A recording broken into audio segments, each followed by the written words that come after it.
I would be remiss if I wasn't also grateful for this panel who's here, and if they would introduce themselves, starting with Matt and moving to Stacey and ending with Chris. Do you want to share a little bit about your story? Sure, I'll go ahead and get started. I feel like we're like the retired group almost up here. No way, come on. I tried. So my name's Matt Heinz. Most recently, I was CRO at a company called Amplitude, where I ran all the go-to-market functions for them. And then prior to that, I was at a company called Marketo and helped them build their entire enterprise business before we went public and sold it to Vista and then sold it again to Adobe. So I was there for kind of that three-peat that we did. So excited to be here, and thanks for letting us join this panel. Thank you, and shout out to Kyle Robinson for introducing the two of us. I like how he says a company called Marketo, like you don't know what Marketo is. I'm Stacey Epstein. I most recently was the CMO at Freshworks. Before that was very early at ServiceMax, and before that was very early at SuccessFactors. Took both those companies from very little in revenue. In fact, Rob Bernstein and I were partners together. He ran product, I ran marketing at SuccessFactors. So a lot of like early to liquidity event. And right now I'm sitting around hanging out with my daughters while I take some time off and figure out what's next. Awesome. Chris. Yeah. Chris Klayko, I'm an SVP of sales at Databricks. Prior to Databricks, I was at a company called UiPath. Joined them at about 150 million, got to go through the public offering, which was an interesting experience. And then before that, was at Google for 6.5 years, pretty much before we even had a product for cloud. And then got to see that through to running the Americas. And there's a few friendly faces in here that I recognize from those days, which was a lot of fun. And fun fact, I've known Elizabeth, because she reminded me, for 17 years, I think so. Because Elizabeth and my wife used to go tiny trekking with our 1-year-old kids at the time. Yeah. So that's how, I mean, you literally know everyone, including my wife. Today we're going to talk about easy for me to say, building winning go-to-market teams and really trying to storytell and offer actionable insights as we're talking. So a big part of building winning teams has to do with exceptional talent, as you all know. What do you think matters most here, and how have you gone about this in your respective roles in sales, marketing CEO, and then sales? Do you want me to? Yes, please. So I'll use Amplitude as an example. Okay. I got there when it was about 70 million in ARR. We had, there weren't many grown-ups in the room, I guess is the best way to put it. And we had to figure out where we were from a segmentation, how we were going to roll out to the rest of the world, et cetera. From a recruiting standpoint, I look at it really in two paths. One is from an executive recruiting versus what you're doing from a field standpoint. I learned really early on in my career from an executive I worked for at Ariba, that he was very hands-on. He actually hired the first 500 people in his organization, which doesn't scale, but it is actually a method that I used at Amplitude for a couple different reasons. Is I was involved in every interview process for the first 300 people in our go-to-market organization. And the reason for that is because I wanted everyone in that organization to understand the bar that I had for those individuals that we brought into the business, and that they represented the values and that they represented what great looked like. And I felt like that was a way for us to control that, in addition to all the other things, working with HR business partners around, hey, what does the skills matrix look like, and have a lot of focus there. But for me, it was really around how do we go ahead and focus on those first 300. It also was a differentiation for us in the market. Many people that we were competing with in the market, their CROs were not part of that process. And it also sends the message for me that I don't live in an ivory tower. I want to be a part of the growth of those individuals and the growth of the business long term. And so that helped us recruit probably people outside of what we should have been recruiting for, not just because of me, but because of the great people we had. And then the last thing I would say as far as kind of retaining and recruiting people is when I first got to Amplitude, I spent the first 45 days, I met everybody in my organization. And I didn't talk to them about Amplitude. I talked to them about them, their goals in life, and what they wanted to do. And if they wanted my job, let's figure out how to go ahead and take my job. so that meant a lot to them, and that starts to build. I think we'll talk about this a little later on, about the culture of the business and the culture of who we are as an organization and what we want to be. That's great. Thank you. And Stacey? Yeah, I mean, my philosophy around building teams, I think, is synonymous with my philosophy around just leading people, which is I am there for them and not the other way around.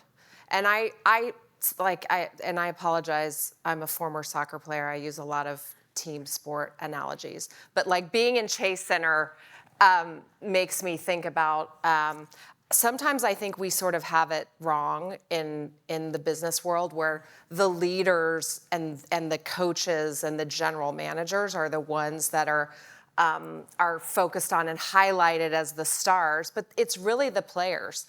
And my company's only successful if I've put together a good team of individual talent and they're working together and they're meeting their full potential. It's not about me and my goals, it's about making sure, I mean, at Freshworks I had 400 people on my team, most of them in India. Really hard to understand, like, who's really doing what? Do I have the right person in every job?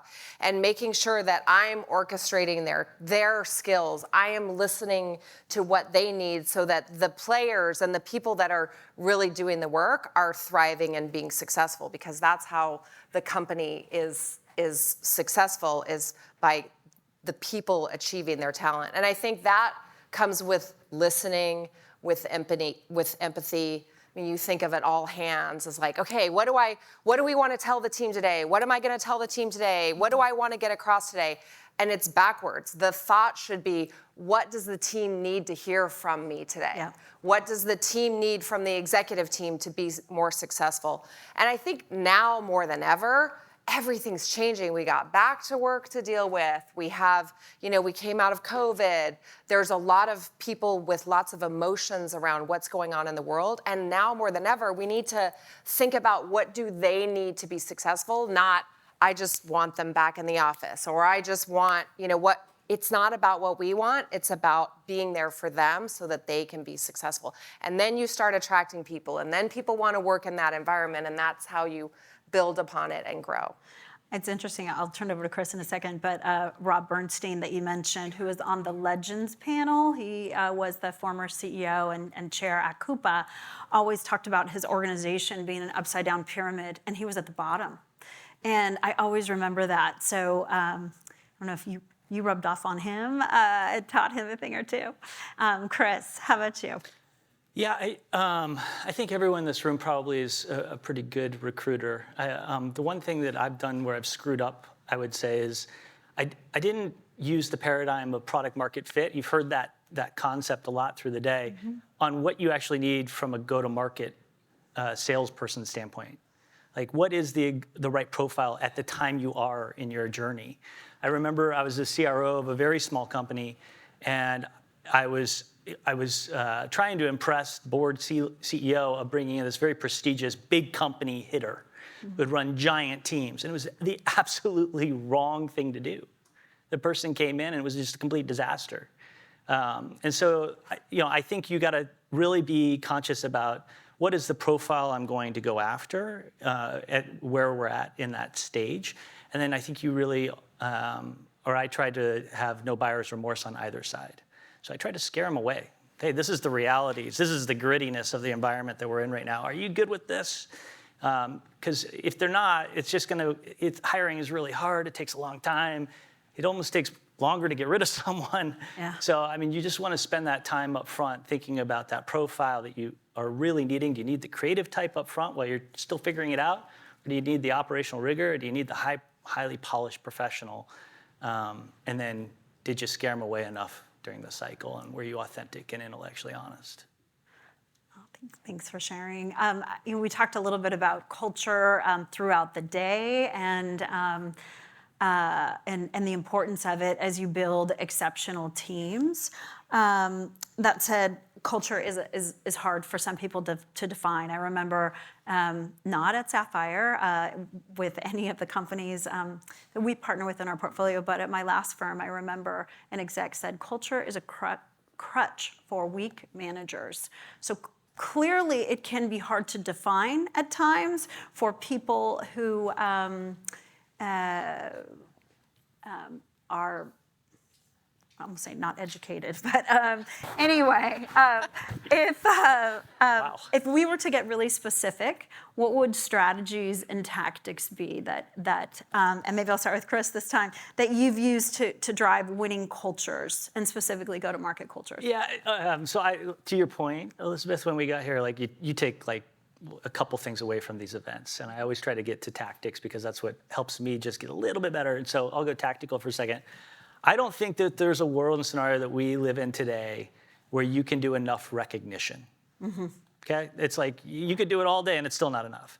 And so I'm really big on recognition and gratitude as a part of that. And so a tactic that I do is every Friday afternoon, I block an hour and I do gratitude calls. And so my leaders, we have a Google Doc, they come into the spreadsheet every single week and they put in 1 to 2 names and a couple bullet points. I pick up the phone Friday afternoon and I say, hey, Kevin, I just want to let you know I connected with Laura earlier and she told me what a great job you're doing bringing along John. And I just want to say thank you. Thank you for doing that. Like, it's people like you that really make this place special. You would think that hour was, by the way, that's the highlight of my week because people, like, it's amazing the receptiveness and how warm they feel. It makes their day go, but for me, it's equally gratifying. So that's the tactic I use, gratitude calls, an hour a week, and it's the best hour of the week. It's going to be one of my nuggets, for sure. Don't take it away. Stacey. Yeah, I have 2. One, along the same vein, is the concept of accessibility. And I think a lot of leaders, especially in big companies, just aren't accessible to their teams. They maybe only talk to their direct reports, maybe one level down, and it's just impossible to know what's really going on. And the more you have those conversations, whether it's gratitude or just, hey, what's going on? What are your challenges?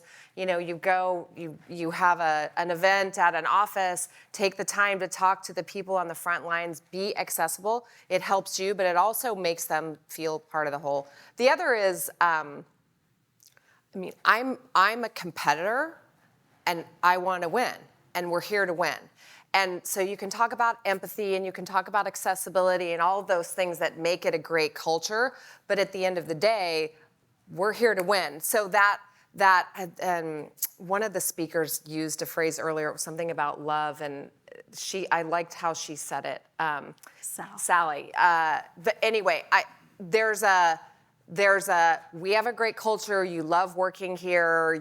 You have a lot of flexibility or freedom or whatever it is, but at the end of the day, we are here to win. And that, like, how do we win? And firing them up and inspiring and motivating and putting that edge on of, like, this is a competition. We're here to close the number or whatever the goals are. I think that combination is what makes people really want to sign up for it, because we all like being on a winning team solves all culture problems, right? And being on a losing team makes it really hard to have a good culture. So even if you're in the hunt, and you maybe haven't totally won what you're trying to win yet, that, like, we're together winning is, I think, a big part of making a great culture and celebrating it when you have those successes. Totally. We say this term a lot. Sales is a scoreboard sport. It's that simple. Like, the second you forget that, bad things happen. Yeah, and I think including engineers are helping you win, right? So we celebrate sales and we made the number, but don't forget that, like, again, back to the all hands. Okay, we're gonna celebrate sales, but let's talk about all the great products we made that got us there, all the great customer success teams that helped us reduce churn. Like, winning has to be an everyone sport, not just like, hey, look at those sales reps who won. I mean, I see Scott Berg, who I worked with at ServiceMax. Our Quota Club event was a high performers event, and we took people from every department. It's not just sales that contributes to a win. So that, like, celebrating the successes, even when they're small, I think can make a big difference on culture. If I were to take a kind of a piece of what both of you said, so when I think about culture, it's hope and belonging, right? And so that a little bit is the competitiveness of the hope and the vision, and, like, what are we going to go tackle and do together? And we're going to climb this hill, and this is the part of the journey, and that's the exciting part. And then the belonging, right? Making people feel like they belong and that they're part of the team. And it's not just a sales organization. Like something I've done the last 4 years or used to do was what I call the holiday bonanza. We would celebrate a deal. I mean, a lot of people celebrate deals in Slack channels, emails, et cetera, but that's celebrating a deal to me is not about the sales. They're getting paid. So is the SC, et cetera. It's about how do we recognize product, marketing, et cetera. And so we run this holiday bonanza in which we give gifts away that are $5,000, $6,000 to engineers for just participating and being part of the company and helping us sell and also recognizing the salespeople as well. So that'd be my tactical thing is do things like holiday bonanzas because people love, like we would do customized kicks so that when people showed up at company meetings, like you knew from marketing, product, et cetera, who are the people who are engaging and helping out our sales team. And so do special things like that to make the entire team feel like they're winning, not just the people on the sales team or the scoreboard, whatever the scoreboard might say. That's amazing. We are going to run out of time here, and okay. I want to make sure that we're on time for Chris Mullins, who is our last speaker of the day with Rami Vranitsky. But we have time for a couple questions. If anybody wants to ask a question of this group who are so incredible and accomplished in terms of in terms of their roles, either what's right or what would you avoid doing? What would kill culture? Chris? Well, I'll shout without a microphone. What role do you feel social and emotional and EQ competencies in your go-to-market teams play in creating winners and a winning culture? And what, if anything, do you do to either hire for it or build for it? Oh, go ahead. Do you mean in leaders or like in frontline go-to? Yeah, so I thought Google had a pretty good framework for hiring for this. So it didn't matter who you were in the organization, they hire for 4 things and they test for 4 things. So the first is GCA, which stands for General Cognitive Ability. So that's how many tennis balls do you can you fit in a school bus? And so they just want to see you break down a problem with data. So there's no right answer to those questions. The second is culture, like, hey, we want a culture of collaboration. So there's a bunch of questions that they ask in the interview process that would give examples of where in your career have you shown that. They test for RRK, it stands for role-related knowledge. Do you have the requisite background to do what you're signing up to do? And they test for leadership at all levels, even if you're an IC. And so, tell me about a time when you went above and beyond to help a colleague meet a deadline over a weekend. Like things like that, those experiential type of interview questions I think are really important to ask up front. And that's just a simple framework maybe to think about.